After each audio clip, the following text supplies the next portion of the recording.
Market లో invest చేసి మీ డబ్బులు డబుల్ చేసుకోవాలనుకుంటున్నారా? సుందరరామిరెడ్డి గారి లైవ్ సెమినార్ కి అటెండ్ అవ్వండి. నమస్తే, వెల్కమ్ టు సుమన్ టీవీ. నేను మీ జవేరియా. మనతో పాటు ఆ ఫేమస్ ఆస్ట్రాలజర్ శ్రీ అనంత రామశర్మ గారు ఉన్నారు. నమస్తే గురుగారు. నమస్కారం అమ్మా. నృసింహార్పణం. గృహంలో దైవశక్తి ఉంది అని సూచనలు ఎలా తెలుసుకోవాలి? తప్పకుండా అమ్మా. మనకి ఇంట్లో దైవశక్తి మన చుట్టూ మన గృహంలో తిరుగుతుంది అనడానికి మనకు ఆరా ఒకటి ఉంటుంది. ఒక్కొక్క ఆరా ఒక్కొక్కటిగా చూపిస్తూ ఉంటుంది. మనకి తెల్లటి ఆరా వస్తే మనశ్శాంతి ఉండడము, ఎర్రటి ఆరా వస్తే కొంత అనీజీగా ఫీల్ అయ్యేది ఉండడము, నల్లటి ఆరా వస్తే దుష్టశక్తి ఉండడము, ఇలా రకరకాల ఆరాలు మనకి ఉంటుంటాయి. ఆరా అంటే ఎట్లా చెప్పాలి అంటే, మనకి వెనకటి సినిమాలు వెనక లెక్క వేసుకుంటే వెనక వైపు ఇట్లా రంగురంగులుగా వెనక కనపడుతూ ఉంటుంది. హీరో వెనక, హీరోయిన్ వెనక దేవతల అవును, చూపిస్తే వెనక కనపడుతూ ఉంటాయి. అలా ఆరా మనకు ఉంటుంది. అది మనకి కనపడదు. మహాత్ములకు ఎవరికో పీఠాధిపతులు అటువంటి వారికి మనల్ని చూడగానే మన వెనక ఒక ఆరా కనపడుతుంది. దాన్ని బట్టి మన మనస్థితి ఎట్లా ఉంటుంది, దైవానికి దగ్గర ఉన్నామా దూరం ఉన్నామా, ఇటువంటివన్నీ కూడా వారు చెప్పగలుగుతూ ఉంటారు. దాన్ని బట్టి వాళ్ళు మనతో ట్రీట్ చేసే విధానంగా ఉంటుంది. దుష్టశక్తులతో వారు ఎక్కువగా ట్రీట్ చేయరు. చేస్తే అది వీరికి కూడా సంభవించే అవకాశం ఉంటుంది. అందుకని తక్కువగా ఉంటారు. మరి మనతో దైవశక్తి మనతో ఉంది అనడానికి అనేక రకాల ఉదాహరణలు ఉన్నాయి. ప్రత్యేక సూచనలు అనేది ఉంటాయి. అసలు అది ఎలా తెలుస్తుంది? అయితే మనకి ఇంట్లో ఎక్కువగా పసిపిల్లల కేరింతలు ఎక్కువగా ఉన్నట్లయితే, పసిపిల్లలు ఎక్కువగా మన ఇంట్లో తిరుగుతూ ఉంటే, అది మన పిల్లలు కావచ్చు, పక్కింటి వాళ్ళ పిల్లలు కావచ్చు, ఎవరైనా సరే. ఇప్పుడు మనకి ఇంట్లో మనం ఉంటాము, మనకి అపార్ట్మెంట్స్ అయితే అనేక మంది ఉంటారు. కనీసం ఒక 50 మంది అన్నీ వేసుకోవచ్చు ఒక అపార్ట్మెంట్ మొత్తానికి.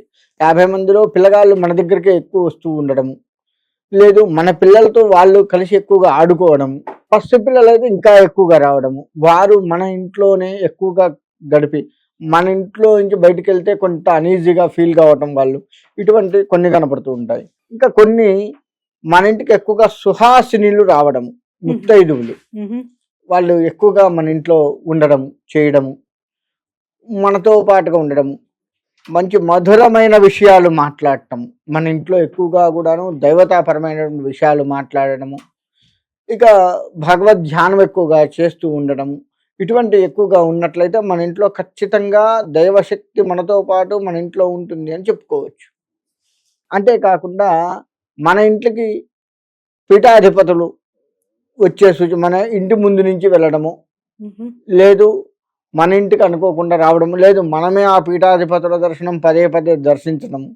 ఇప్పుడు ఉదాహరణగా హైదరాబాద్ ఉంది. హైదరాబాద్లో ఏదైనా దేవాలయానికి పీఠాధిపతి వస్తున్నారు అనగానే మనకి ఎన్ని పనులున్నా వెళ్ళి వారు దర్శనం చేసుకుంటాం.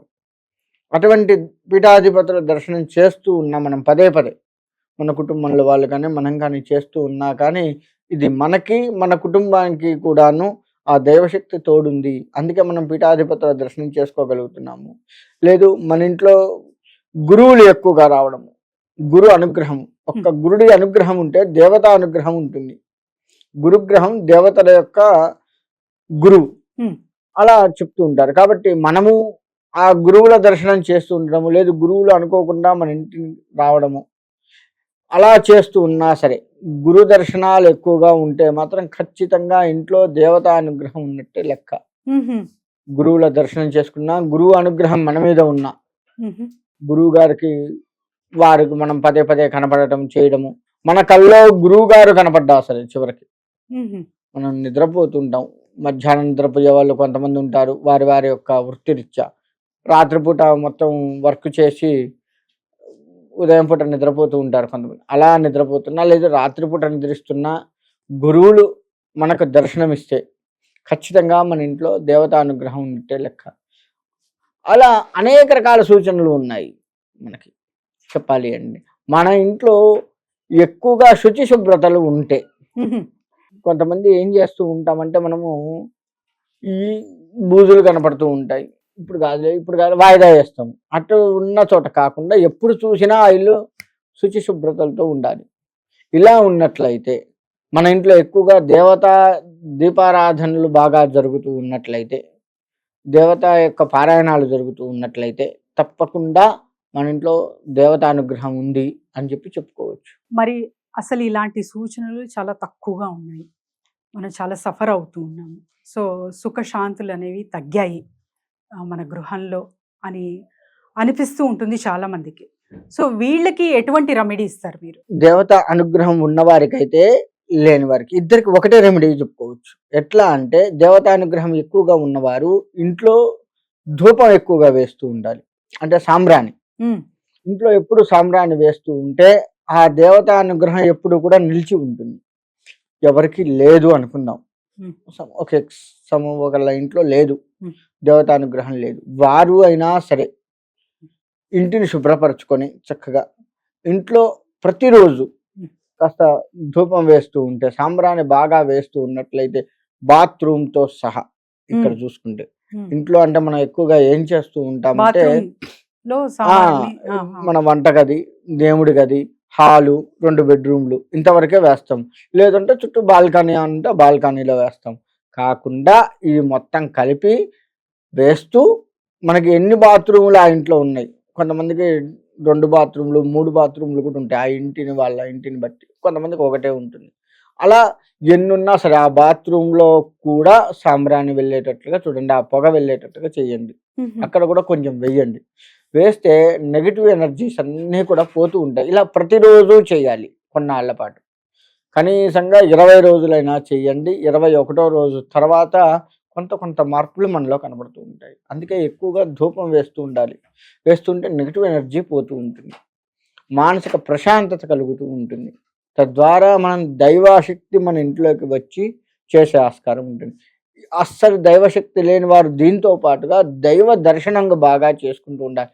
ఏ దేవుడైనా కానీ, ఇష్టదేవత, కులదేవత, గ్రామ దేవత, ఏ దేవత అయినా సరే ఆ దర్శనం చేసుకుంటూ ప్రదక్షిణ నమస్కారాలు చేసుకొని, అర్చకుడు ఉంటేనా తీర్థప్రసాదం, అర్చకుడు లేరు ఆయన సమయానికి ఏ వంట చేస్తూనో, లేదు వేరే ఏదో పూజలో ఉండి బిజీగా ఉంటేనో కాసేపు అక్కడ కూర్చొని ఆ దేవాలయ ప్రాంగణంలో కూర్చొని వచ్చినా చాలు, తీర్థప్రసాదం తీసుకుంటే మంచిదే. తీసుకోలేని పరిస్థితి వస్తే కాసేపు కూర్చొనైనా వస్తే ఖచ్చితంగా క్రమేపీ మనకి దేవతానుగ్రహం కలుగుతుంది.